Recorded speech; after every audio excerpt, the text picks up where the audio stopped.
Hello student, Gargi tutorial ক্লাসে তোমাদের স্বাগত জানাই। আজকে আমার বিষয় হলো ফার্স্ট সেমিস্টারের মাইনর বেঙ্গলি থেকে যে কবিতার পাঠ আছে, ওখানে দেখো রবীন্দ্রনাথ ঠাকুরের যে সোনার তরী কবিতাটি আছে, সেই কবিতার আমি এটা সহজ সরল ভাষায় তোমাদের বুঝিয়ে দেব। কেউ কিন্তু স্কিপ করে যাবে না। স্কিপ করলে কি হবে, তোমরা এর প্রকৃত অর্থ বুঝতে পারবে না। আর তোমাদের কাছে আমার একটাই অনুরোধ থাকবে যে তোমাদের যদি ভিডিওটি ভালো লেগে থাকে তাহলে অবশ্যই তোমরা লাইক করে দিও এবং চ্যানেলটিকে সাবস্ক্রাইব করে নিও। তোমাদের একটা সাবস্ক্রিপশান কিন্তু আমাদের জন্য অনেক ইন্সপিরেশান। এই কথাটা মনে রেখে যদি ভালো লেগে থাকে অবশ্যই তোমরা চ্যানেলটিকে সাবস্ক্রাইব করে নিও। দেখো, এখন আমি চলে আসছি কবিতার মধ্যে। সোনার তরী কবিতাটি বোঝার আগে তোমাদের একটা কথা বলে রাখি।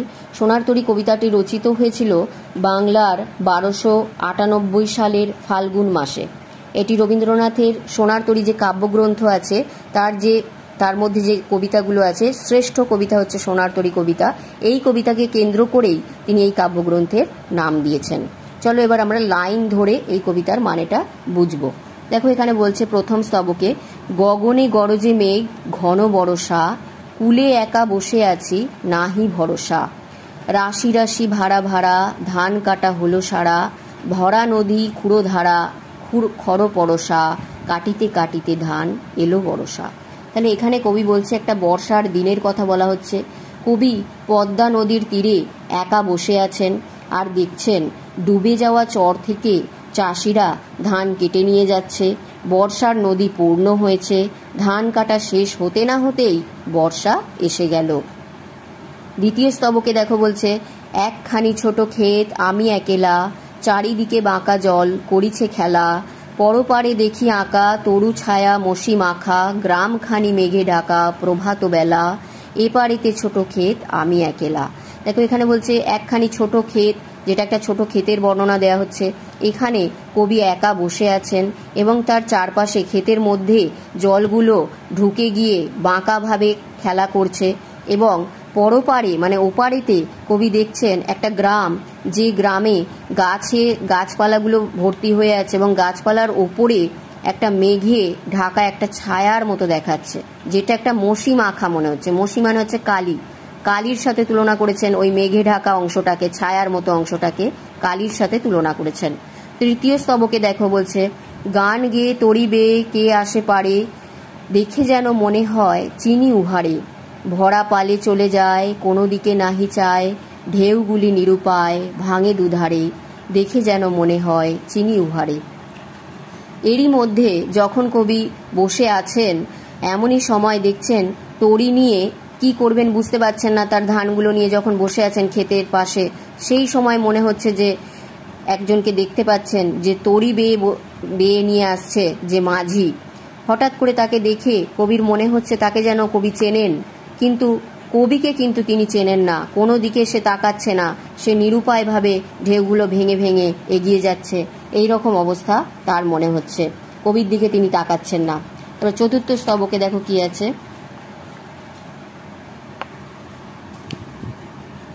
ওগো তুমি কোথা যাও কোন বিদেশে, বারেক ভিড়াও তরি কুলেতে এসে, যেও যেথা যেতে চাও যারে খুশি তারে দাও, শুধু তুমি নিয়ে যাও ক্ষণিক হেসে আমার সোনার ধান কুলেতে এসে।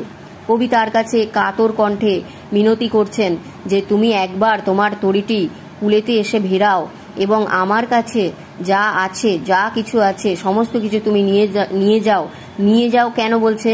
যেন মনে হচ্ছে, এর থেকে বোঝা যাচ্ছে কবি তার সমস্ত সোনার ধান যদি তার তরিতে তুলে দিতে পারে তবে কবি নিশ্চিন্ত হবেন এবং তার কাছে যেন একটা ভারের মতো মনে হচ্ছে এটা। তার এই ভার তার তরিতে তুলে দিয়ে যেন তিনি হালকা হতে চাইছেন, এই জন্য তাকে কাতর কণ্ঠে বলছেন এসে কুলে এসে যেন তার সমস্ত ধান যেন নিয়ে যায়। এটাই চতুর্থ স্তবকে বলা হচ্ছে।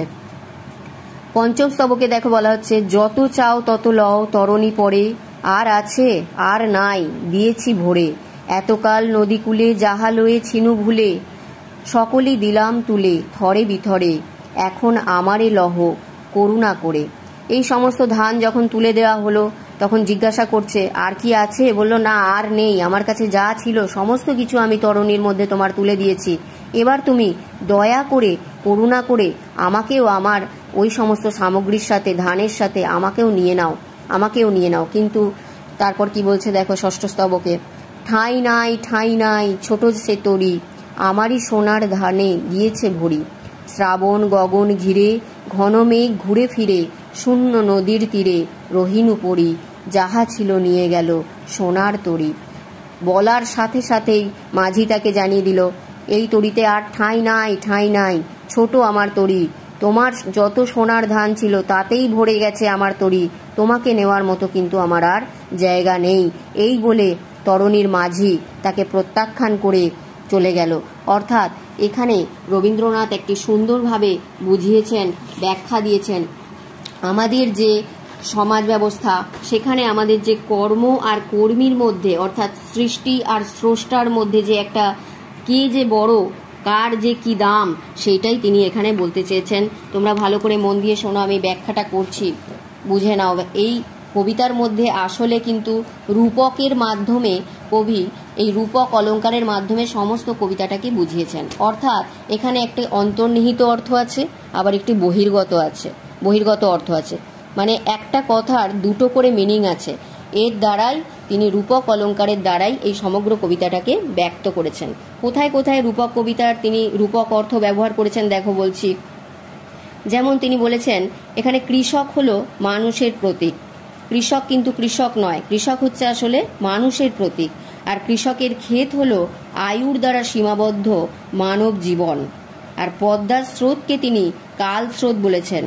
সোনার ধান হচ্ছে মানুষের শ্রমের ফসল। আর নাবিক হচ্ছে এখানে মহাকাল। আসলে মহাকাল অর্থ কিন্তু চলমান সময়কে তিনি বুঝিয়েছেন। এই গেল তোমাদের যে রূপকের ব্যবহারটা করেছেন, একটা কথার যে দুটো মানে সেইটা বুঝিয়েছেন।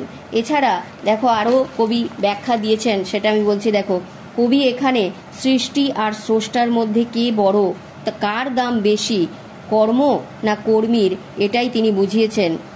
আমরা ভাবি যে আমি না থাকলে কে কর্ম করত, আমরা নিজেকেই বেশি প্রাধান্য দিয়ে থাকি কর্মকে না, কারণ আমি কর্মটা করছি।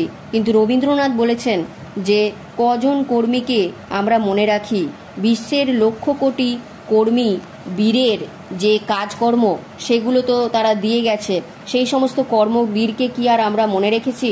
তাদের কর্মগুলোই আমরা দেখছি, তাই কর্মের দামই বেশি। তাই এখানে ওই যে মহাকাল রূপ মাঝি তার তরণীতে কর্মের ফসলগুলো তুলে নিয়ে গিয়ে মানুষকে প্রত্যাখ্যান করে উধাও হয়ে গেছে, এখানে মহাকাল অর্থাৎ কিন্তু চলমান সময়কে বোঝানো হয়েছে। তাই এই কবিতায় আমরা একটাই মর্মার্থ বুঝতে পারলাম যে কর্মের দাম বেশি, কর্মীর না। কর্মী পড়ে থাকে, কর্মকেই কিন্তু চলমান মহাকাল গ্রহণ করে। এটাই হচ্ছে এই কবিতার মর্মার্থ। আরও একটা কথা, যে এখানে আমরা প্রথম থেকে যে তরিটিকে দেখছি সেই তরিটি কিন্তু প্রথম থেকেই সোনার তরি ছিল না। যখন সেই তরির মাঝি, সেই তরণীর মাঝি যখন এসে কবির সমস্ত সামগ্রী, মূল্যবান সামগ্রী অর্থাৎ কবির সমস্ত জীবনের প্রচেষ্টাকে গ্রহণ করল, তখনই কিন্তু সেই তরি হয়ে উঠল সোনার তরি। এটা গেল তোমার সোনার তরি কবিতার নামকরণও হয়ে গেল। আশা করছি বোঝাতে পেরেছি। যদি ভালো লেগে থাকে তাহলে ভিডিওটিকে দেখে লাইক করে দিও এবং চ্যানেলটিকে সাবস্ক্রাইব করে নিও।